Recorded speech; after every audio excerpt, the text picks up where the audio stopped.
जय हिंद।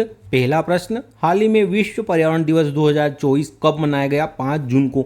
विश्व पर्यावरण दिवस 5 जून को मनाया जाता है क्योंकि 5 जून 1972 को ही संयुक्त राष्ट्र पर्यावरण कार्यक्रम की स्थापना होती है, यूएनईपी की। इसका हेडक्वार्टर नैरोबी केन्या में है। 5 जून 1972 को ही स्टॉकहोम सम्मेलन होता है और यहाँ पर एसडीजी पर पहली बार चर्चा की गई थी और एसडीजी पर होने वाला यह पहला सम्मेलन था सस्टेनेबल डेवलपमेंट गोल पर।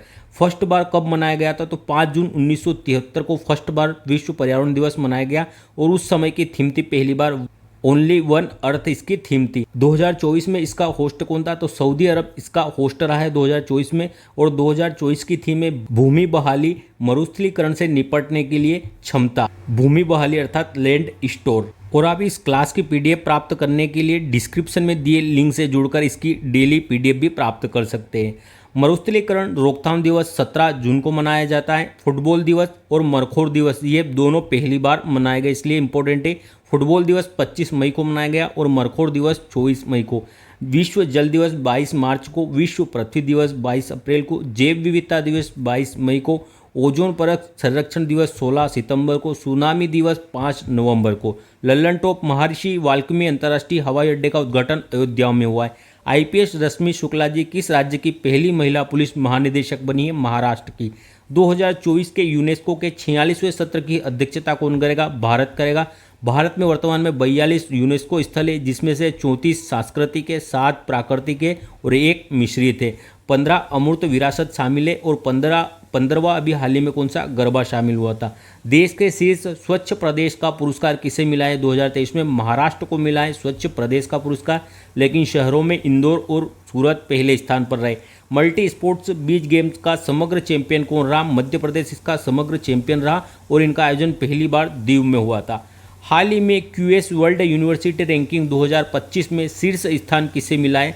तो मैसाचुसेट्स विश्वविद्यालय इसे मिला है। QS world university ranking 2025 MIT Massachusetts विश्वविद्यालय को पहला स्थान मिला है जो कि यूएसए का है और दूसरे स्थान पर इंपीरियल कॉलेज रहा है जो कि लंदन का है। भारत की आईआईटी बॉम्बे इसमें 118वां स्थान पर रहा और 150वें स्थान पर आईआईटी दिल्ली रहा है और भारत में पहले स्थान पर आईआईटी बॉम्बे और ऑल इंडिया में 118वें नंबर पर है। रैंक देखते हैं कुछ सूचकांक में भारत की 93 रैंक भारत की भ्रष्टाचार धारणा सूचकांक में, 39वीं रैंकिंग यात्रा और पर्यटन सूचकांक में वर्ल्ड इकोनॉमिक फोरम इसे जारी करता है। 134वीं रैंक एसडीआई में ह्यूमन डेवलप इंडेक्स में यूएनडीपी से जारी करता है। 108वीं रैंक जेंडर इनइक्वलिटी इंडेक्स में यूएनडीपी ही से जारी करता है। 126वीं रैंक खुशहाली सूचकांक और विश्व शांति सूचकांक दोनों में। दूसरी रैंक सेकंड रैंक भारत की प्लास्टिक के कुप्रबंधन में। चौथी रैंक फायर पावर इंडेक्स में। थर्ड रैंक हमारी यूनिकॉर्न इंडेक्स में। 111वीं रैंक हमारी हंगर इंडेक्स में, भुखमरी सूचकांक में। 10वीं रैंक साइबर अपराध में और 159वीं रैंक हमारी प्रेस फ्रीडम इंडेक्स में। ललन टॉप प्रश्न, भारत का पहला इंडिया इनोवेशन ग्राफीन केंद्र कहाँ लॉन्च हुआ है? तो यह केरल में लॉन्च हुआ है। और भारत की प्रथम फ्यूचर लैब्स भी कहाँ पर स्थापित हुई? केरल के तिरुवनंतपुरम में। देश की पहली स्वदेशी वैक्सीन होविश्योर का संबंध किससे? यह हेपेटाइटिस ए की वैक्सीन है। 2024 में भारत रत्न से सम्मानित व्यक्तित्व कर्पूरी ठाकुर जी, यह बिहार के सीएम रहे हैं। लाल कृष्ण आडवाणी जी, पीवी नरसिम्हा राव, चौधरी चरण सिंह और MS Swaminathan. ICC T20 cricketer of the year किसे घोषित किया गया है? सूर्य कुमार यादव को। और ODI one day player of the year Virat Kohli को घोषित किया गया है। मरणोपरांत पद्म विभूषण से सम्मानित 2024 में कौन कौन ने 5 व्यक्तित्व सम्मानित हुए हैं? उसमें से मरणोपरांत बिंदेश्वर पाठक जी को सम्मानित किया गया है और ये भारत में सुलभ शौचालय के जनक है। पद्मा सुब्रमण्यम और वैजयंतीमाला यह भरतनाट्यम से संबंधित है। चिरंजीवी साउथ के एक्टर और वेंकैया नायडू, इन 5 व्यक्तित्वों को पद्म विभूषण से सम्मानित किया गया है। नेक्स्ट है, हाल ही में अर्थ केयर उपग्रह किसने लॉन्च किया है? तो यह यूरोपीय अंतरिक्ष एजेंसी और जाक्सा जापान की एजेंसी दोनों ने संयुक्त रूप से लॉन्च किया है। अर्थ केयर उपग्रह यूरोपियन यूनियन स्पेस एजेंसी और जाक्सा दोनों के द्वारा लॉन्च हुआ है। लॉन्च इसे कैलिफोर्निया यूएसए से किया गया है और लॉन्चिंग व्हीकल था इसमें फाल्कन 9 रॉकेट। इसका उद्देश्य बादलों के निर्माण से पृथ्वी के तापमान पर क्या प्रभाव पड़ेगा। और फर्स्ट इसने जाने के बाद किस देश से संपर्क किया है? पहली बार दक्षिण अफ्रीका से। लूपेक्स मिशन, यह इसरो और जाक्सा दोनों संयुक्त रूप से बनेंगे जो चंद्रमा के पोलर है उनके अध्ययन के लिए। निसार, यह इसरो और नासा भेजेगा संयुक्त रूप से। NASA ISRO synthetic aperture radar, Indo प्रणाली इसे इंडिया और यूएसए विकसित कर रहा है हिंद महासागर में निगरानी के लिए। लल्लन टॉप प्रश्न, भ्रष्टाचार धारणा सूचकांक में 93 रैंकिंग है। वर्ष 2023-24 में राजकोषीय घाटा कितना रहा है, तो 5.8% रहा है, और 2024-25 में कितना रहने का अनुमान है, तो 5.1%। यूपीआई अपनाने वाला प्रथम यूरोपीय देश फ्रांस है। देश के पहले डिजिटल राष्ट्रीय संग्रहालय की आधारशिला कहाँ पर रखी गई है, हैदराबाद में। अंतर्राष्ट्रीय न्यायालय के नए अध्यक्ष नवाब सलेम जी बने। 15 न्यायाधीश होते हैं यहाँ पर, 9 वर्ष का कार्यकाल होता है। प्रत्येक न्यायाधीश का द हेग नीदरलैंड में मुख्यालय है, और भारत से दलवीर भंडारी जी यहाँ पर वर्तमान में न्यायाधीश है, जिनका दूसरा कार्यकाल है। नेक्स्ट, हाल ही में पहली बार मैंग्रोव के वैश्विक मूल्यांकन के तहत रेड लिस्ट किसने जारी की है, तो IUCN के द्वारा रेड लिस्ट जारी की जाती है। मैंग्रोव वनस्पति पर पहली बार रेड लिस्ट जारी की गई है IUCN के द्वारा। इसका फुल फॉर्म है international union for conservation of nature. 1948 में इसकी स्थापना होती है IUCN की, और ग्लैंड स्विट्जरलैंड में मुख्यालय है, और यह रेड लिस्ट जारी करता है। IUCN के द्वारा वैश्विक मूल्यांकन किया गया है, जिसमें भारत की रिपोर्ट में कहा गया है कि बंगाल की खाड़ी जो सुंदरवन का डेल्टा है, वहाँ पर जो मैंग्रोव वन पाया जाता है वो सबसे कम चिंता की स्थिति में, लेकिन जो दक्षिण भारत में श्रीलंका और मालदीव से लगी सीमा पर जो मैंग्रोव वन है वो गंभीर रूप से खतरे की स्थिति में है, इस रिपोर्ट में बताया गया। और इस रिपोर्ट में कहा गया कि विश्व में 50% मैंग्रोव वन खतरे में है, और इसका कारण बताया चक्रवात, वृक्षों की कटाई और तापमान का अत्यधिक बढ़ना इनके क्षरण का कारण है। मैंग्रोव वनों में सुंदरी वन प्रमुख रूप से जो सुंदरवन का डेल्टा है वहाँ पर सुंदरी वृक्ष पाया जाता है, उसी के नाम पर सुंदरवन का डेल्टा नाम रखा है। और इनका मुख्य कार्य होता है मैंग्रोव वन का चक्रवात से सुरक्षा। भारत में सर्वाधिक मैंग्रोव वन कहाँ पर पाए जाते हैं, वेस्ट बंगाल में, और दूसरे स्थान पर गुजरात का स्थान है मैंग्रोव वनों के क्षेत्रफल में। WWF विश्व वन्यजीव कोष, इसकी स्थापना 1961 में होती है। पांडा इसका लोगो है, और ग्लैंड स्विट्जरलैंड में इसका मुख्यालय है। वर्ल्ड इकोनॉमिक फोरम, विश्व आर्थिक मंच, इसकी स्थापना 1971 में होती है। जिनेवा में इसका मुख्यालय है, और दावोस में इसकी प्रतिवर्ष बैठक होती है शीतकालीन। United Nation Development Programme UNDP, संयुक्त राष्ट्र विकास कार्यक्रम, इसकी स्थापना 1965 में होती है। न्यूयॉर्क में इसका मुख्यालय है, और ह्यूमन डेवलपमेंट इंडेक्स यह जारी करता है। लल्लन टॉप, प्रधानमंत्री ने हर घर सूर्य मुफ्त बिजली योजना के तहत 300 यूनिट बिजली मुफ्त देने का घोषणा की है। 45वें शतरंज ओलंपियाड की मशाल किसे सौंपी गई है, हंगरी को सौंपी गई है, क्योंकि जो 44वां शतरंज ओलंपियाड हुआ था यह भारत में हुआ था, चेन्नई में। हंगरी के राष्ट्रपति अभी तमस सुलियोग जी है। BPCL ने भारत का पहला हरित हाइड्रोजन संयंत्र किस हवाई अड्डे पर स्थापित करने की घोषणा की है, कोच्चि एयरपोर्ट पर। एशिया का सबसे बड़ा जनजातीय महोत्सव समक्का सरलम्मा जतारा कहाँ पर मनाया गया, तेलंगाना में। बोनालू बथुकंबा भी कहाँ पर मनाए जाते हैं, तेलंगाना में। चंद्रमा पर सफलतापूर्वक टच डाउन करने वाली दुनिया की पहली निजी कंपनी कौन से बन गई है, तो यह इंटीएटिव कंपनी है, और ओडिसियस लैंडर है इसका। चंद्रमा के सुदूर भाग पर दूसरी बार पहुंचने वाला देश कौन सा बन गया है, चीन पहुंच गया है। हाल ही में भारत के किस पड़ोसी देश ने इजरायली पासपोर्ट धारकों पर प्रतिबंध लगाने की घोषणा की है, मालदीव ने। मालदीव के राष्ट्रपति मोहम्मद मोइजू है, और जो इजराइल के पासपोर्ट धारक है उन पर प्रतिबंध लगा दिया गया है मालदीव के द्वारा। कारण है इसका, तो जो इजराइल और गांजा संघर्ष है इसके कारण मालदीव के राष्ट्रपति ने इस पर बैन लगाया है, जो इजराइल के पासपोर्ट धारक है उन पर। मालदीव की राजधानी माले है, और इसकी संसद को मजलिस कहा जाता है। अगर हम देखेंगे तो हमारा जो अरब सागर है इसमें हमें लक्षद्वीप दिखाई देता है। लक्षद्वीप का जो एक द्वीप है कवरत्ती और मिनिकॉय, मिनिकॉय के बाद हमें मालदीव दिखाई देता है। मालदीव और मिनिकॉय मध्य कौन सी अक्षांश रेखा है, तो 8 डिग्री अक्षांश रेखा मालदीव और मिनिकॉय के मध्य स्थित है, और 9 डिग्री अक्षांश रेखा यह मिनिकॉय और कवरत्ती के मध्य स्थित है। 10 डिग्री चैनल या 10 डिग्री अक्षांश हमें अंडमान और निकोबार के मध्य सीमा रेखा बनाते हुए दिखाई देती है। अब हम प्रमुख देश और भारत के राज्यों की उनसे सीमा के बारे में देखते हैं। पाकिस्तान के साथ गुजरात, राजस्थान और पंजाब 3 राज्य सीमा बनाते हैं, और 2 यूटी जम्मू कश्मीर और लद्दाख यह पाकिस्तान के साथ सीमा बनाते हैं। चीन की बात करें तो लद्दाख, हिमाचल प्रदेश, उत्तराखंड, सिक्किम और अरुणाचल प्रदेश चीन के साथ सीमा बनाते हैं। नेपाल, उत्तराखंड, यूपी, बिहार, सिक्किम और वेस्ट बंगाल के साथ सीमा बनाता है। भूटान है हमारा, यह सिक्किम, वेस्ट बंगाल, असम और अरुणाचल प्रदेश के साथ सीमा बनाता है। म्यांमार, अरुणाचल प्रदेश, नागालैंड, मणिपुर और मिजोरम के साथ सीमा बनाता है। बांग्लादेश से यह वेस्ट बंगाल, मेघालय, असम, त्रिपुरा और मिजोरम के साथ सीमा बनाता है, और त्रिपुरा ऐसा राज्य है जो बांग्लादेश से तीनों ओर से घिरा हुआ है। लल्लन टॉप प्रश्न देखते हैं। दुनिया की पहली वैदिक घड़ी का उद्घाटन उज्जैन में हुआ है। देश के लोकपाल पद पर किसे नियुक्त किया गया है हाल ही में, तो यह अजय माणिकराव जी है। डीआरडीओ ने अत्यधिक कम दूरी की वायु रक्षा प्रणाली का सफल परीक्षण किया, उसका नाम क्या है, वशारोदे। यह अत्यधिक कम दूरी की है।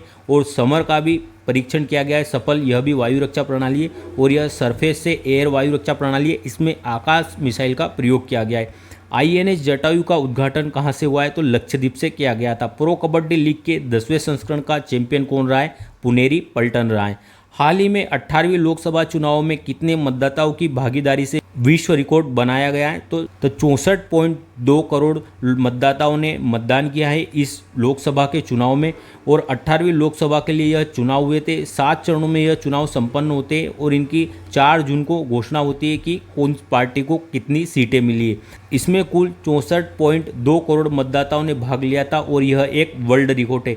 अगर आप देखोगे जो G7 के देश है जिसमें गर्लफ्रेंड को जूस पिलाना इसकी ट्रिक है, इसमें 7 देश कौन कौन से, Germany, France, Japan, USA, Italy, Canada और इंग्लैंड इसमें शामिल है। अगर इनके कुल मतदाताओं को जोड़कर उसमें 1.5 को इंटू कर दिया जाए, जब जाके इतने मतदाताओं की संख्या होगी जितना हमारे एक लोकसभा के चुनाव में अभी मतदाताओं ने भाग लिया है। और पहली बार रिकॉर्ड महिला मतदाताओं ने भी भाग लिया है, जिसमें 31.2 करोड़ महिलाओं ने मतदान किया है। वर्तमान में कुल 543 सीटें थी, जिसमें एनडीए को 292 सीटें मिली है और उसमें से बीजेपी सर्वाधिक बड़ी पार्टी हुई है जिसे 240 सीटें मिली है और एनडीए पूरे गठबंधन को 292 सीटें मिली है। जो तेलुगु देशम पार्टी है जो चंद्रबाबू नायडू की, इसे 16 सीटें, और जो जेडीयू है जनता दल यूनाइटेड जिसके प्रमुख नीतीश कुमार जी, इसे 12 सीटें मिली है। अगर इंडिया गठबंधन देखें तो इसे कुल 233 सीटें मिली है, जिसमें कांग्रेस को 99 सीटें मिली है और सपा को 37 सीटें मिली है और यह उत्तर प्रदेश में सबसे बड़ी पार्टी बनकर उभरी है सपा। और बहुमत का आंकड़ा कितना है, तो 272 बहुमत का आंकड़ा है। 70वीं लोकसभा को राष्ट्रपति द्रौपदी मुर्मू जी के द्वारा भंग कर दिया गया है। अनुच्छेद 85(2) के तहत निर्विरोध विजेता कौन रहे थे, मुकेश दलाल जी रहे थे, जो कि सूरत सीट से थे, बीजेपी के कैंडिडेट थे। 545 सीट की जगह 543 सीट क्यों लिखा गया है, क्योंकि जो 2 सीटें होती थी एंग्लो इंडियन की 104वें संविधान संशोधन के द्वारा समाप्त कर दिया गया है, इसलिए वर्तमान में अब 543 सीटें हैं लोकसभा में। 2 राज्यों के चुनाव भी संपन्न हुए हैं इस लोकसभा चुनाव के साथ ही, उड़ीसा के और आंध्र प्रदेश के। तो उड़ीसा में 24 साल के बाद नवीन पटनायक जी की सरकार समाप्त होती है, जो बीजू जनता दल से संबंधित थी, और यहाँ पर बीजेपी सबसे बड़ी पार्टी के रूप में आती है और 78 सीट जीतकर यहाँ पर सरकार बनाती है उड़ीसा में।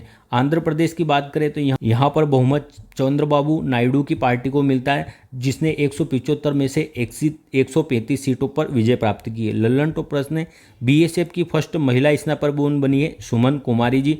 भारत का फर्स्ट एआई टीचर कौन सा है, आइरिस है और इसे केरल ने लॉन्च किया है। प्रथम एआई फिल्म कौन सी है भारत की, तो वह ईराहा है। 700 टेस्ट विकेट लेने वाले दुनिया के पहले तेज गेंदबाज कौन बने, जेम्स एंडरसन बने हैं और यह इंग्लैंड के, और इन्होंने हाल ही में संन्यास भी ले लिया है। और दिनेश कार्तिक, यह भारत के, इन्होंने भी संन्यास लिया है क्रिकेट से। प्रधानमंत्री ने सेला सुरंग का उद्घाटन अरुणाचल प्रदेश में किया है और यह भारत की सबसे ऊंची सुरंग है। 96वें ऑस्कर पुरस्कार में सर्वश्रेष्ठ फिल्म का पुरस्कार किसे मिला है, तो ओपनहाइमर को मिला है और क्रिस्टोफर नोलन इसके निर्देशक थे। हाल ही में न्यूयॉर्क इंडियन फिल्म फेस्टिवल 2024 में सर्वश्रेष्ठ अभिनेत्री का पुरस्कार किसे मिला है, तो सानिया मल्होत्रा जी को मिला है। न्यूयॉर्क फिल्म फेस्टिवल, इसमें बेस्ट एक्ट्रेस का पुरस्कार सानिया मल्होत्रा जी को मिला है और इनकी फिल्में मिसेज, जिसमें पत्नी की चुनौतियां और अपने करियर को साथ में बनाने की चुनौतियों के बारे में बताया गया है, इसके लिए यह अवार्ड मिला है। लल्लन टॉप प्रश्न, डीआरडीओ ने MIRV तकनीक आधारित मिसाइल अग्नि 5 का सफल परीक्षण किया है। इस किस मिशन के तहत, तो मिशन दिव्यास्त्र के तहत इसका सफल परीक्षण किया गया है। MIRV अर्थात यह मल्टी टारगेट को एक साथ भेज सकती है और यह अंतर महाद्वीपीय मिसाइल है, अर्थात इसकी 5000 किलोमीटर मारक क्षमता है। HDI ह्यूमन डेवलपमेंट इंडेक्स में भारत का स्थान 134वां रहा है। रणजी ट्रॉफी 2024 का विजेता कौन, मुंबई रहा है और विदर्भ को हराकर यह ट्रॉफी जीती है। WPL वुमेन प्रीमियर लीग, इसका विजेता RCB रहा है और इसकी कप्तान स्मृति मंधाना जी थी और यह इसका दूसरा संस्करण था। पेरिस ओलंपिक के लिए भारतीय ओलंपिक संघ के साथ किस बैंक ने साझेदारी की है, तो यस बैंक के द्वारा की गई है। हरियाणा स्वच्छ वायु परियोजना किसके सहयोग से प्रारंभ की गई है, वर्ल्ड बैंक के सहयोग से। हरियाणा स्वच्छ वायु परियोजना यह हरियाणा सरकार ने शुरुआत की है और इसके लिए फंड किसने दिया है तो विश्व बैंक के द्वारा फंड दिया गया है 10,000 करोड़ का। इसके द्वारा इलेक्ट्रॉनिक व्हीकल को बढ़ावा दिया जाएगा, वृक्षारोपण किया जाएगा।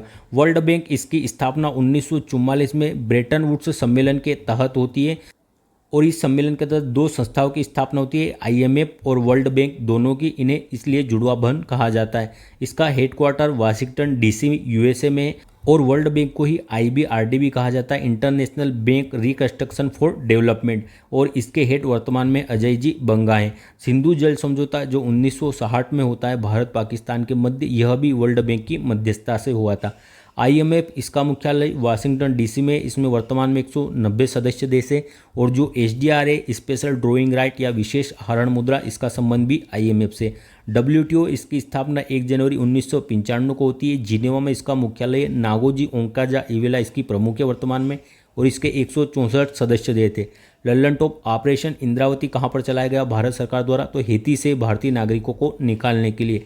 अंतर्राष्ट्रीय खगोल संघ ने क्षुद्र ग्रह का नाम किस भारतीय के नाम पर रखा है तो जयंत मूर्ति जी के नाम पर। फ्रांसिस स्कॉट बीच ढहने की घटना अभी हाल ही में कहाँ हुई थी तो एक जहाज के टकराने से यह बीच यूएसए में ढह गया था। मियामी ओपन 2024 में पुरुष युगल फाइनल जीतने वाले सबसे उम्रदराज खिलाड़ी कौन बने, रोहन बोपन्ना बने और इनके एक और साथी कौन है तो मैथ्यू एबडन है और यह ऑस्ट्रेलिया के, और यह सबसे उम्रदराज खिलाड़ी बने रोहन बोपन्ना इसे जीतने वाले। पेरिस ओलंपिक में क्वालिफाई करने वाली एकमात्र भारतीय भारोत्तोलक कौन है, मीराबाई चानू है। अडानी ग्रुप्स ने पहली बार किस बैंक के सहयोग से क्रेडिट कार्ड लॉन्च किया है तो आईसीआईसी बैंक के सहयोग से। अडानी ग्रुप्स ने आईसीआईसीआई बैंक के सहयोग से पहली बार क्रेडिट कार्ड लॉन्च किया गया है और इसमें दो प्रकार के कार्ड लॉन्च हुए, सिग्नेचर कार्ड जो प्रीमियम है जिसकी वार्षिक 5,000 रुपये चार्जेस रहेगा और प्लेटिनियम कार्ड है इसकी 750 रुपये प्रति वर्ष के लिए चार्ज रहेगा और इसके लिए अडानी वन ऐप भी लॉन्च किया गया है। एचडीएफसी बैंक यह लक्षद्वीप में ब्रांच खोलने वाला पहला निजी बैंक बना है जिसने लक्षद्वीप में अपनी ब्रांच खोली है। बैंक अगर मार्केट कैप के आधार पर बात करें तो सर्वाधिक मार्केट कैप वाला बैंक कौन सा है भारत का, एचडीएफसी, दूसरे स्थान पर आईसीआईसीआई है और तीसरे स्थान पर एसबीआई है मार्केट कैप के आधार पर। लल्लन टॉप प्रश्न, द आइडिया ऑफ डेमोक्रेसी पुस्तक के लेखक कौन है, सेम पित्रोदोआ। स्वर्ण समर्पित मुद्रा जिक अभी हाल ही में किसके द्वारा लॉन्च की गई है, जिम्बाब्वे के द्वारा। विश्व साइबर अपराध सूचकांक में भारत का स्थान 10वां है। नाइफ संस्करण यह किसकी है, अभी हाल ही में चर्चा में रहा, सलमान रुश्दी जी का संस्करण है। भारत की पहली हाइब्रिड पिच किस क्रिकेट स्टेडियम में बनाई गई है, धर्मशाला में। हाल ही में गुडलेप्पा हल्लीकेरी पुरस्कार 2024 के लिए किसे चुना गया है, सिद्धलिंगपत्तन सेठी जी को। गुडलेप्पा हल्लीकेरी अवार्ड यह कर्नाटक राज्य के द्वारा दिया जाता है साहित्य के क्षेत्र में और सिद्धलिंगपत्तन सेठी जी को यह अवार्ड दिया गया है। रस्किन बॉन्ड जी को अभी हाल ही में साहित्य अकादमी फेलोशिप अवार्ड से सम्मानित किया गया है। लल्लन टॉप प्रश्न, लता दीनानाथ मंगेशकर पुरस्कार अभी हाल ही में अमिताभ बच्चन और रणदीप हुड्डा जी को दिया गया है। ब्रह्मोस का निर्यात भारत ने पहली बार किसे किया है, फिलीपींस को। Laureus world sportswoman of the year से किसे सम्मानित किया गया है तो यह फुटबॉलर है एतानी बोनमार्टी, इन्हें सम्मानित किया गया है। और sports man of the year के पुरस्कार से नोवाक जोकोविच को सम्मानित किया गया है जो कि सर्बिया के टेनिस के खिलाड़ी है। माउंट इरेबस ज्वालामुखी कहाँ पर स्थित है, अंटार्कटिका में स्थित है और इसे स्वर्ण उद्गार वाला ज्वालामुखी कहा गया है और अभी इसमें विस्फोट हुआ था। 18वीं लोकसभा के हुए चुनाव में मुकेश दलाल जो निर्विरोध चुने गए बीजेपी के कैंडिडेट किस लोकसभा सीट से थे, सूरत से थे। 11वां प्रश्न है, Akashvani ICC T20 cricket world cup का लाइव कमेंट्री करेगा प्रसारित आकाशवाणी के द्वारा। तो यह वीडियो अगर आपको रिवीजन की दृष्टि से अच्छा लगा है तो चैनल को सब्सक्राइब कर सपोर्ट अवश्य करें और जितना हो सके शेयर करें। अब हम कल के प्रश्नों का रिवीजन करते हैं। हाथी बाहुल्य अफ्रीकी देशों का पहला काजा शिखर सम्मेलन 2024 कहाँ पर हुआ है, जाम्बिया में। वर्ष 2023-24 में भारत को सर्वाधिक एफडीआई किससे मिला है, सिंगापुर से। साथ ही 2.0 पर्सनल फाइनेंस ऐप किसने लॉन्च किया है, सेबी के द्वारा लॉन्च किया गया। 8 लाख करोड़ के बाजार पूंजीकरण को हासिल करने वाला तीसरा बैंक कौन सा बना है तो यह भारतीय स्टेट बैंक बना है।